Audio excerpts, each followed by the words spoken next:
Hello everyone, स्वागत करुच्चे YouTube channel Odisha study house. तो पिलाने आज आम पढ़ा +3 first semester political science honours जो एनईपी 2020 सिलेबस अनुसार क्लास करवा। तो यूनिट 2 रे रही केंद्र और राज्य मानक व्यवस्थापिका और कार्यकलाप। तो यूनिट 2 रु 1 मार्क विशिष्ट केतोटी प्रश्न आलोचना करवा जहाँ तुम एग्जाम पे बहुत लाभदायक हेबो।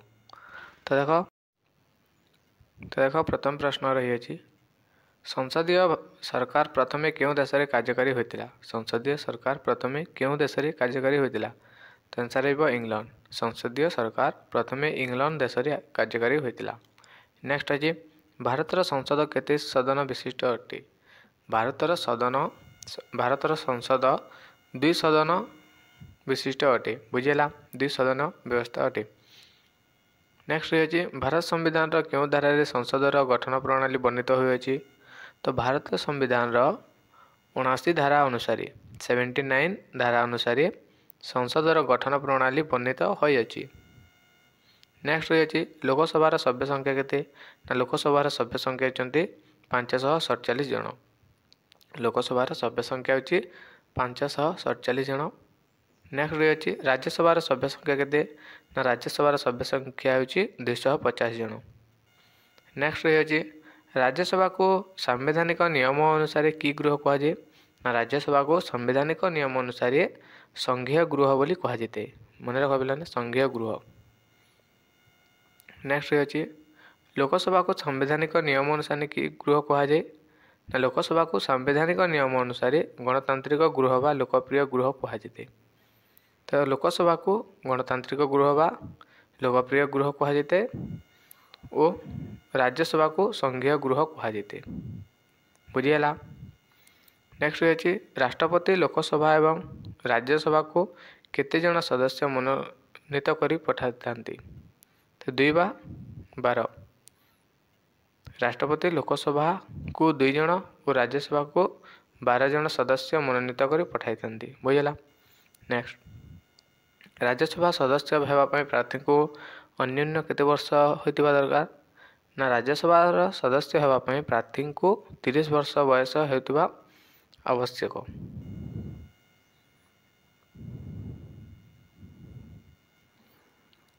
नेक्स्ट रही लोकसभा सदस्य होगापी प्रार्थी को अन्यून केते वर्ष होगा दरकार ना लोकसभा सदस्य होगापी प्रार्थी को 25 वर्ष अन्यून 25 वर्ष होगा दरकार। राज्यसभा 30 वर्ष होगा दरकार। लोकसभा 25 वर्ष। बुझेगा। नेक्स्ट राज्यसभार कार्यकाल केते वर्ष ना राज्यसभार कार्यकाल होची 5 वर्ष। आंसर बोल देछि। तो राज्यसभार कार्यकाल हो 5 वर्ष।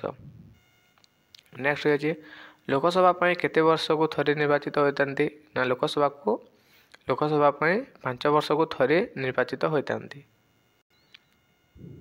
नेक्स्ट रही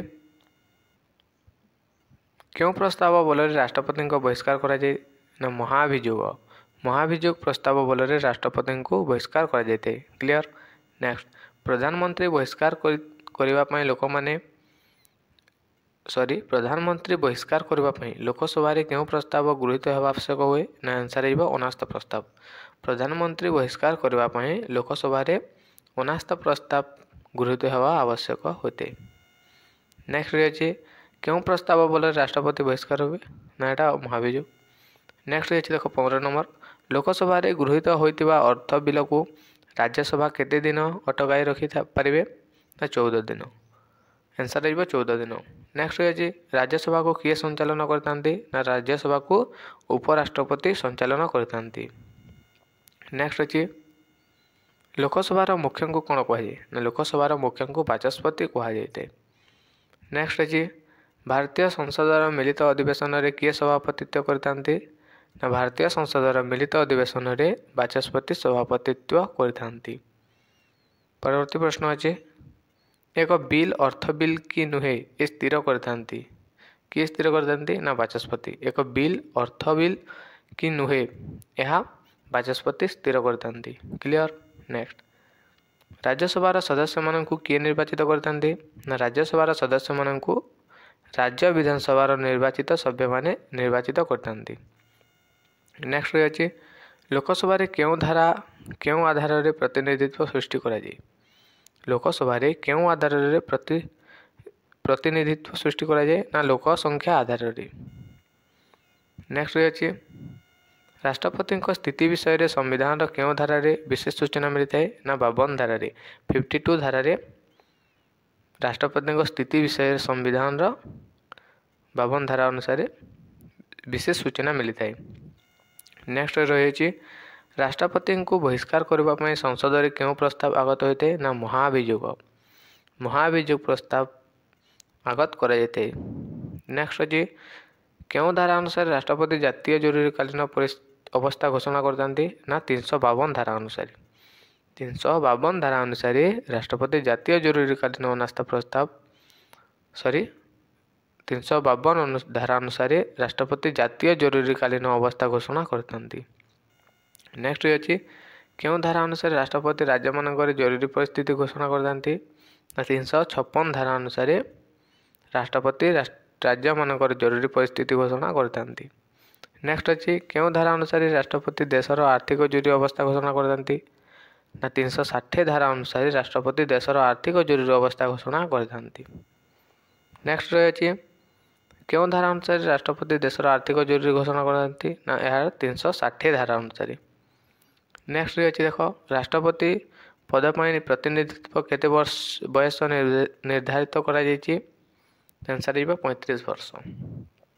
ନେକ୍ସଟ ଅଛି ଦେଖ କେଉଁ ନିର୍ବାଚନ ପ୍ରଣାଳୀ ଆଧାରରେ ରାଷ୍ଟ୍ରପତିଙ୍କୁ ନିର୍ବାଚିତ କରାଯାଇଥାଏ ନା ଆନୁପାତିକ ହାର ଏବଂ ଏକକ ହସ୍ତାନ୍ତରକ୍ଷମ ପ୍ରଣାଳୀ। ପରବର୍ତ୍ତୀ ପ୍ରଶ୍ନ ଅଛି ଶେଷ ପ୍ରଶ୍ନ ସଂସଦ ଅଧିବେଶନରେ ନଥିବା ବେଳେ ଜରୁରୀ ଆଇନ ପ୍ରଣୟନ ପାଇଁ କ'ଣ ଜାରି କରନ୍ତି ନା ଅଧ୍ୟାଦେଶ।